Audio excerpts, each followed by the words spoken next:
बराह रास्त आपको लिए चले वज़ीर आला सिंध मुराद अली शाह इस वक्त तकरीब से खिताब कर रहे हैं।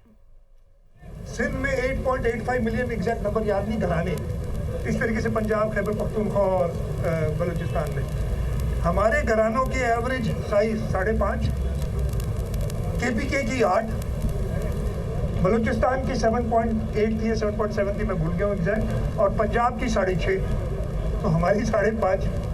और फिर हमने कहा कि उसके साथ साथ यूनिसेफ वाले एक मल्टी इंडिकेटर क्लस्टर सर्वे करते हैं, जो यही पूरे घर घर पे नहीं जाते, लेकिन सैंपल लेके एक अंदाज़ा लगाते हैं। उसके अंदर हमारी 6.8 है, पंजाब की 6.3 है जो कि 6.5, हमारी 6.8 से घट के 5.5, और KPK की भी जो मिक्स सर्वे थी उससे ज़्यादा एक्चुअल।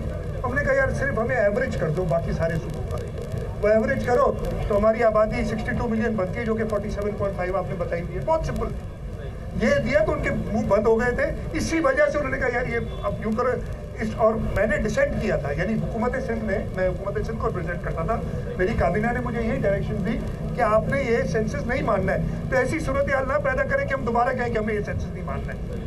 ये बड़ा एक सख्त मौक़िफ़ है जो हमने रखा है, और मैं चाहूँगा कि अगेन आप मीडिया वाले ये मौक़िफ़ इस तरीके से पेश करें। हम चाहते हैं सेंसस हो, हम चाहते हैं ठीक हो, हम चाहते हैं हर एक को गिना जाए, हम चाहते हैं कि जो पाकिस्तानी शहरी है और जो पाकिस्तानी शहरी नहीं है उसकी डिस्टिंक्शन हमें पता हो। सिंपल। साहब ये बताइएगा कि इलेक्शन कमीशन, सर प्लीज ये बताइएगा कि गवर्नर सिंध और एडमिनिस्ट्रेटर कराची ने कराची गेम्स के जरिए जो कराची को एकदम से जगाया है, उसकी रौनकें बहाल की है, उसके तसल्लुल को आगे मजीद बरकरार रखने के लिए आप लोग इसके लिए कुछ करेंगे? मेरी बहन, ये हमारे साथ मिलके ही होता है KMC, और ये और गवर्नर साहब ने बड़ा क्लियरली कहा हुकूमत सिंध के साथ। और कराची की रौनकें, अल्लाह ताला का शुक्र है कि जब हमने नेशनल एक्शन प्लान शुरू किया था, रौनकें बहाल हो गई थी। ये कराची के अंदर ही जहाँ पे कोई आ नहीं सकता था, PSL शुरुआत कराई। मैंने कहा कि जब गेम्स करो, वो पहले बाहर होते थे मुल्क से, कराची में शुरू, पहले लाहौर में किया उन्होंने एक मैच, उसके बाद कराची में आए। इस साल तो करते सारे मैच कराची में कर लो। ये रौनकें बहाल कराची के अल्हम्दुलिल्लाह हो गई हैं। हाँ, दहशतगर्दी का सामना हमें है और ये हुआ है, उसका हम मुकाबला करेंगे, तो इसमें कोई तफरीक नहीं है और उसको पैदा करने की कोशिश भी ना करें, इसलिए कि वो नाकाम होगी। बल्दियाती इंतखाबात में तकरीबन 2-2.5 माह हो चुके हैं, कराची में जमात इस्लामी एहतजाज भी कर रही है, इलेक्शन कमीशन से मुतालबा कर रहे हैं कि बाकी 11 नशिस्तों पे इंतखाबात कराए जाए। आप क्या समझते हैं, सही बेस पे इलेक्शन कमीशन काम कर रहा है या कोई मुतालबा कर रहा है? और दूसरा ये कि PTI के कुछ लोग गिरफ्तार हुए, आज वो कह रहे हैं कि गुल्लू भट्ट राज का आगाज हो गया सिंध में। अच्छा, मैं दोनों सवालों का जवाब देता हूँ। सबसे पहले इलेक्शन कमीशन बहुत ही एहतराम के साथ बहुत स्लो मूव कर रही है। इलेक्शंस हो गए, हम कहते हैं पूरे सिंध में, और आधे सिंध में तो इलेक्शन हुए भी 8 महीने हो गए। पूरे सिंध में इस वक्त आप जो मेयर और चेयरमैन, डिस्ट्रिक्ट काउंसिल के चेयरमैन, यूनियन का ये आपके टाउन कमिटीज़ वगैरह के चेयरमैन, इनकी म्यूनसिपलिटीज़ के चेयरमैन इलेक्ट करें, ये कहीं नहीं होता। ये जो अजीब गरीब, जब 2018 का इलेक्शन हुआ था, कम से कम 2 सीटें ऐसी थी सिंध के अंदर जिनमें इलेक्शन नहीं हो सका था, तो क्या इंतजार किया था कि वजीर आजम और वजीर आला तब इंतखाब होगा? जब पता नहीं कहाँ से नई नई मंतक लेके आते। इलेक्शन कमीशन से हमारा यही एतराज़ है कि बहुत स्लो चल रहे, इमीडिएटली इलेक्शंस कराएं, जो रिजल्ट है उनको अनाउंस करें, जो उन्होंने विथहेल्ड किए हुए। अजीब बात है, यानी 20 रिजल्ट विथहेल्ड किए जिसमें 12 पाकिस्तान पीपल्स पार्टी के। जो फैसला करो भाई, भेजो उनको ट्राइब्यूनल में। हम जीते हैं, हमारी इस वक्त 96-97 सीट्स है, मेयर हमारा कराची का है, ये आपको मैं बड़ा क्लियर बता दूं। अब बाकी जो वो रोना धोना करें, और इलेक्शन कमीशन से हमें सब एतराज़ है कि उसको करें। मैंने आपके पहले सवाल का जवाब, जो दूसरे सवाल का जवाब पहले दे दिया था। ये सूफियों की धरती है, ये अमन पसंद सूबा है, पूरा पाकिस्तान अमन पसंद है। अगर आपने इसको और सूबों में ख़राब किया, यहाँ आपको ख़राब करने नहीं देंगे। आपकी ज़बान, आपकी हरकत, दोनों का हिसाब किताब इधर ही होगा और हम लेंगे। ये बहुत सिंपल जवाब है। चले जी, एक मिनट बस, मेरे ख्याल से आज बहुत है, और एक मिनट सुन लो, क्योंकि ये कराची गेम्स के हवाले से आज प्रोग्राम था और प्रेस कॉन्फ्रेंस थी, तो हम सब मिल के CM साहब की मौजूदगी में सब जोर से कहते हैं कि इंशाल्लाह कराची खेलेगा। नईम साहब आप ही कहते हैं कराची खेलेगा, इसका स्लोगन है ना। अच्छा, कराची खेलेगा जी, कराची खेलेगा, कराची खेल रहा है भाई, खेलेगा नहीं, खेल रहा है, चेंज और करेंगे। खेलेगा।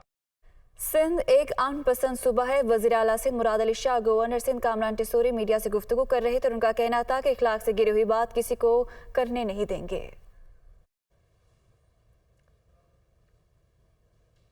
आगे बढ़ते हैं, लाहौर का रुख करते हैं। पीटीआई का आज जमान पार्क से दाता दरबार तक रैली निकालने का ऐलान। पीटीआई कारकुनान को दोपहर 2 बजे तक जमान पार्क पहुंचने की हिदायत की गई है और इंतजामिया ने शहर में दफा 144 नाफिज कर रखी है। नुमाइंदा खुसूसी लियाकत अंसारी इस वक्त हमारे साथ मौजूद हैं।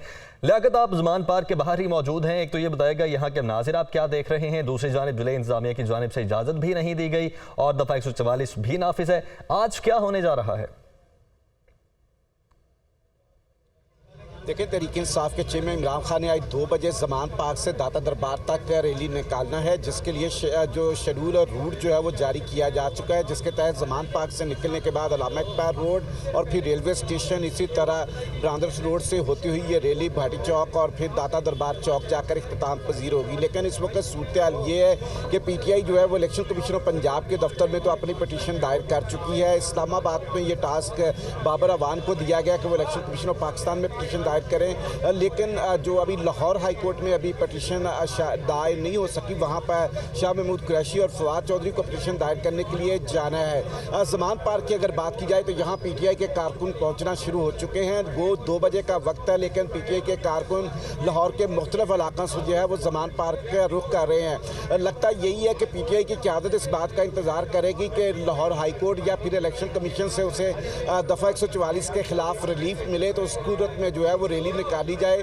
बहरहाल अभी पीटीआई जो है वो रैली को भी अपने तौर पर जो है उसको मनसूख या मुलतवी नहीं किया, उसको भी बरकरार रखा है और दूसरी जानब जो कानूनी महाज है उस पर भी उनकी तरफ से पटिशन दायर की गई है। हुकूमत पंजाब के तर्जमान का कहना है कि लाहौर में जो है वो या पंजाब में किसी तरह भी सियासी सरगर्मियों पर तो कोई पाबंदी नहीं है, लेकिन सिर्फ आज के दिन के लिए दफ़ा 144 नाफिज की गई है, क्योंकि PSL के मैच, मैराथन रेसेस और दीगर जो एक्टिविटीज़ हैं उसकी बुनियाद पर यह कहा गया और इसके अलावा कोई पाबंदी नहीं है। लेकिन पीटीआई की क़यादत चाहती है कि वो रैली आज के दिन ही निकाले, क्योंकि 8 मार्च को भी जब रैली का ऐलान किया गया था तो उस वक्त भी दफ़ा 144 तकरीबन दोपहर 1 बजे इम्पोज कर दी गई थी और उसके बाद रास्ते बंद कर दिए गए थे।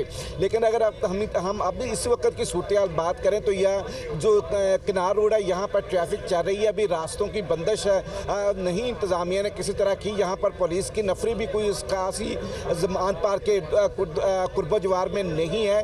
और जो पिछली दफ़ा जब इमरान खान ने आपका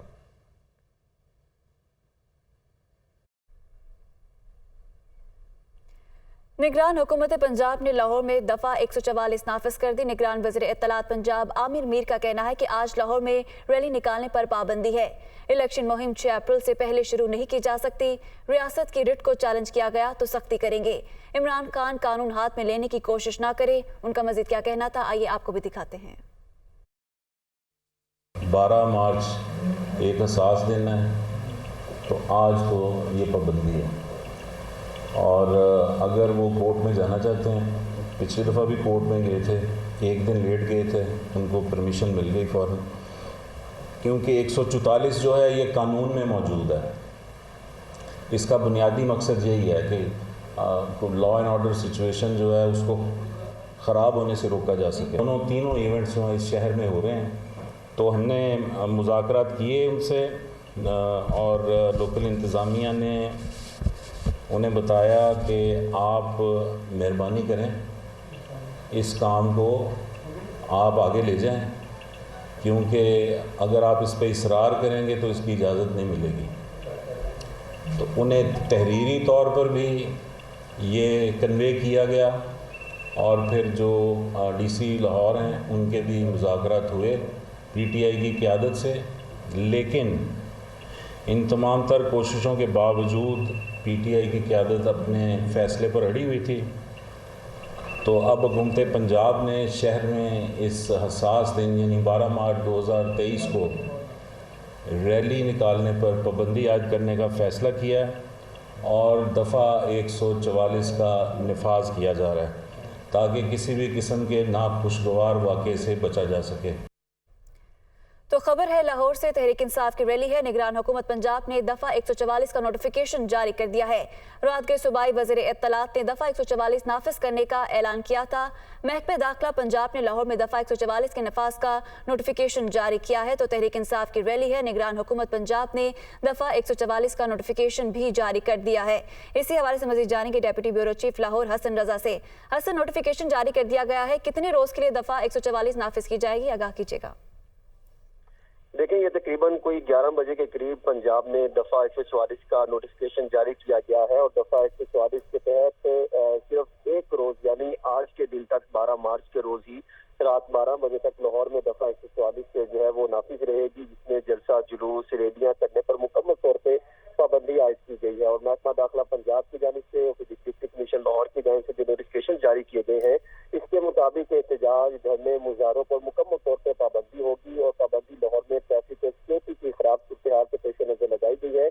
और बाकायदा नोटिफिकेशन के अंदर ये मेंशन किया गया है कि 11 मार्च को डिस्ट्रिक्ट इंटेलिजेंस कमेटी की मीटिंग हुई, जिसमें मुकम्मल तौर पर जो है लाहौर में होने वाली रैली के हवाले से मामला देखा गया, जो गैदरिंग की जा रही है, इज्तिमा किया जा रहा है, उसके हवाले से देखा गया। PSL सिक्योरिटी और जश्न बहारा के हवाले से मामला का जायजा लिया गया, जिसके बाद जो है जो मरदमशुमारी के हवाले से भी मामला जारी है, जिसको मद्देनजर रखते हुए लाहौर में दफा 144 का नफाज किया गया है। और इसके अमल दरामद के साथ साथ ही महकमा दाखिला पंजाब ने रेंजर्स जो है वो वफाक से मांगी थी, जिसके बाद पंजाब में रेंजर्स के हवाले से भी वफाकी हुकूमत ने इजाजत दी थी, जिसका बाकायदा नोटिफिकेशन जारी हो चुका है। अब रेंजर्स को अमल दरामद करवाने के लिए जो दफा 144 है, इसको अमल दरामद कराने के लिए लाहौर की पुलिस के साथ साथ रेंजर्स भी अपनी जिम्मेदारियां अदा करेगी। ठीक है, बहुत शुक्रिया हसन रजा, हमें अपडेट कर रहे थे। आगे बढ़ते हैं, आपको बताएं कि सूबे में सियासी सरगर्मियों पर किसी किस्म की कोई पाबंदी नहीं है, ये कहा गया है मोहसिन नकवी की जानिब से। उन्होंने अपना एक ट्वीट किया है। ट्वीट में निगरान वजीर आला पंजाब कहते हैं कि सियासी सरगर्मियों की किसी किस्म की कोई पाबंदी नहीं है, सूबे में सियासी सरगर्मियों पर पाबंदी आयद नहीं की गई है। निगरान वजीर आला पंजाब मोहसिन नकवी की जानिब से एक ट्वीट किया गया है, जिसमें उन्होंने बताया है कि सियासी मुहिम चलाई जा सकती है। सियासी सरगर्मियों और रैलियों पर सिर्फ एक रोज़ के लिए पाबंदी आयद की गई है। PSL टीम और उसकी नकलो हरकत के लिए ये पाबंदी आयद की गई है, जो आज दफा 144 की पाबंदी को आयद किया गया है एक दिन के लिए। और उसका बाकायदा तौर पर चूंकि नोटिफिकेशन भी इस वक्त तक जारी हो चुका है और सूबे में किसी किस्म की सियासी सरगर्मी पर कोई पाबंदी आयद नहीं की गई है। निगरान वजीर आला पंजाब मोहसिन नकवी की जानिब से ये ट्वीट किया गया है।